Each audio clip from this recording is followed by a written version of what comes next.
Welcome everyone to the Mind My Mind talk show yet again. Today is May 15th, the International Day of Family.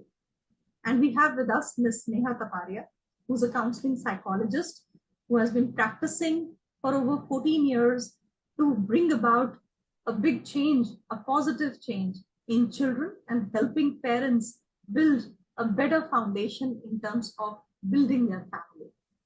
Nehaji, family is a very important foundation for all children. And for the last 14 plus years, you have been working as a parenting coach, as an emotional empowerment coach, and you have done immense work with parents and children. So it's a pleasure to have you today on this International Day of Family.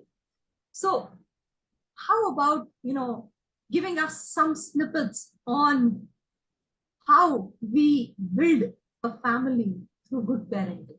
What is important? Okay, so first of all, thank you, Guriji, for having me here again. And I just love conversing with you and being here and being able to bring out my thoughts around what I would believe in or would practice, right?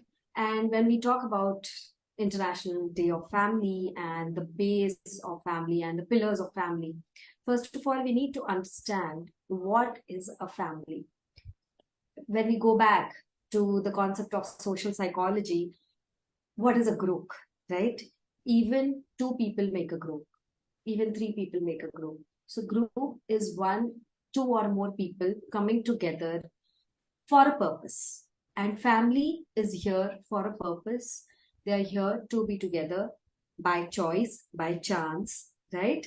And even if there is just husband and wife in the family, there are just parent or mother son or mother daughter or father son, father daughter, it's a family, right? So it is not Bond of necessary when we talk relationships. about one of the relationships. And it is a very generalized cultural format that when we talk about family in India or maybe probably elsewhere also, family, we would think, okay, there is a house and there are people around and there are people sitting on the couch, there are people doing this, there are people doing that, children running around and all. But when we talk about the modern phases of family that have come up, where yes, people of two or three also staying together, it's a family, they are family to us, right? And what is important is 24 hours or probably a few take out and 18 hours or 16 hours of a day we are together. Even if we are with a person, like I'm talking to you, we are a group right now. I am mindful of what I'm going to talk to you. You are mindful of what you're going to ask me. And I am going to somehow bring my emotions, my thoughts when in your presence, right? So, this is what happens in a family. We are going to bring out our thoughts, we are going to bring out our emotions, we are going to bring out our behavior, we are going to bring out a lot of things, right? And for that, it is important being able to understand ourselves first and to be able to understand people around. And that is the concept of emotional intelligence. So, when we talk about family and the importance of mental well being and emotional well being in the family, it is sharing of experiences, it is sharing of relationship, it is sharing of energies, right? Be it a negative energy or be it a positive energy, acceptance, validation, and that forms the basis of mental well-being in a family when we are able to share and accept and validate what is with the other person, be it a group of two, three, family of two, three, four, five, or 10. And being in a group, it is very much possible that even if there are 10 children in the house, each individual might feel lonely, even being amongst 10 people, right? But are we able to acknowledge as a family that this child might be feeling lonely? Because loneliness is a state of being. Loneliness is a state of thought that yes, I am going through something. Probably I am not able to exchange my energy with this another person, and that is the reason I'm feeling lonely. But how supportive is the family to being able to, acknowledge? What happens is everybody is fighting their own battles. Even in a family, the father goes out to earn, the mother goes out to earn, managing the house, the father manages the house with the gender roles in the family. Now that gender parenting is taking place, right? So the child goes to school and everything. Still, they come back and there are gaps. There is gap in communication. There is gap in exchanging that energy, that even if there is a teenage child is not able to express to a parent what she or he is going through. So what is family doing there?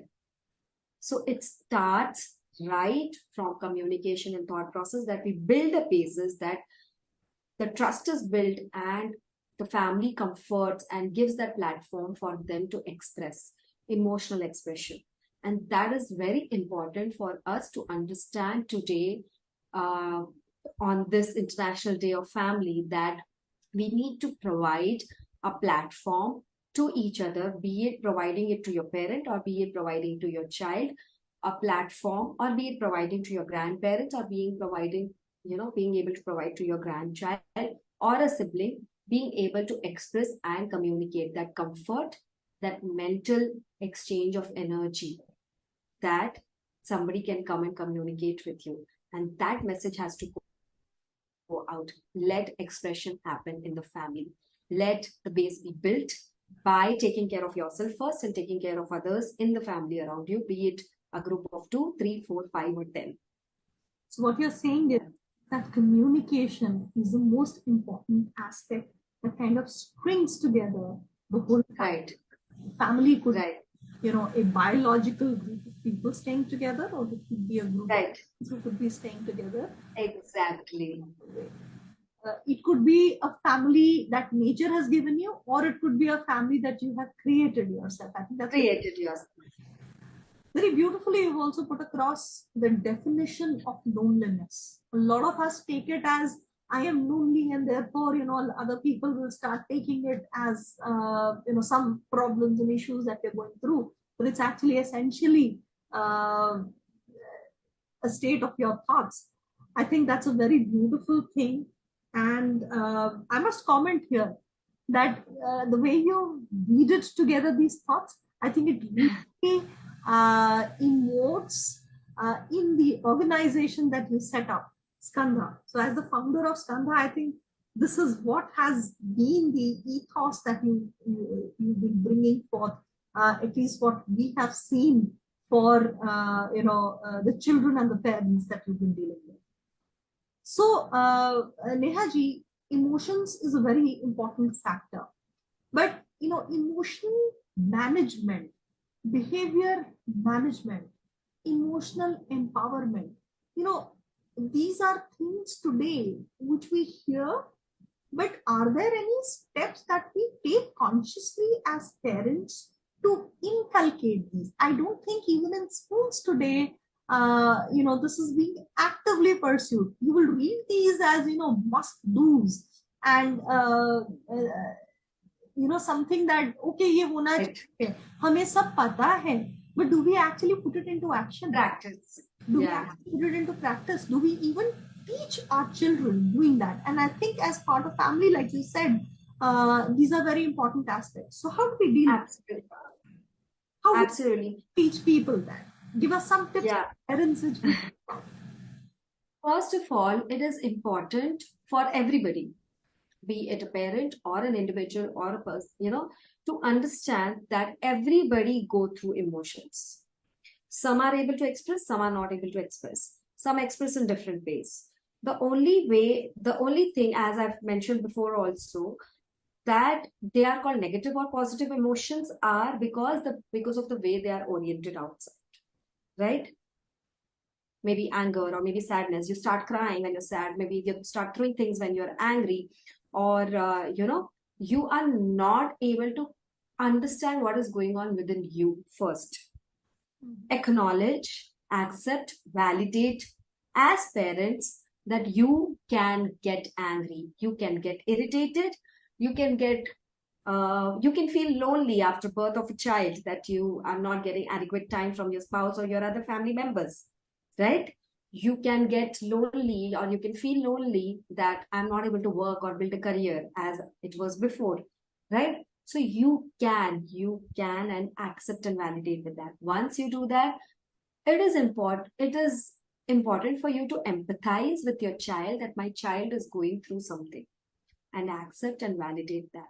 So first, empathy towards yourself, that yes, I can go through, I understand others, and that is what is needed as today's parents. What happens is we are angry, we are irritated, we are frustrated, but we never communicate it to our children.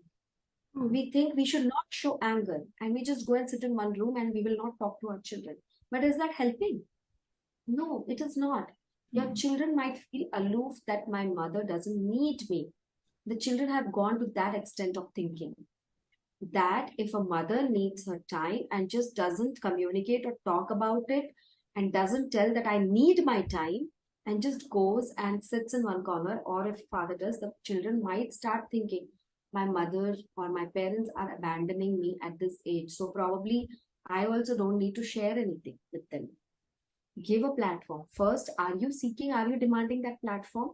Are you telling your children, give me some time, I am angry, I am irritated because of certain thing. Give me 10 minutes of time, I'll freshen up and come. Right? During those 10 minutes, you need to communicate. Give me some time, I will come. So that is what is important in parents when it comes to emotional expression. Find ways to do things together, find ways to regulate, not manage, but regulate your emotions together, and give them some space, take some space by communicating. Awesome.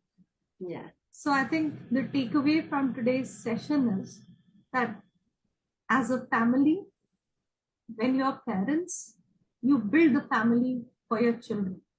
Communication, Right. expressions of emotion, and how you land up and show up uh, at different times is very, very important. So, Nehaji, thank you very much for these inputs, and I'm sure a lot of us are going to benefit from these very much. Thank you. Thank you very much.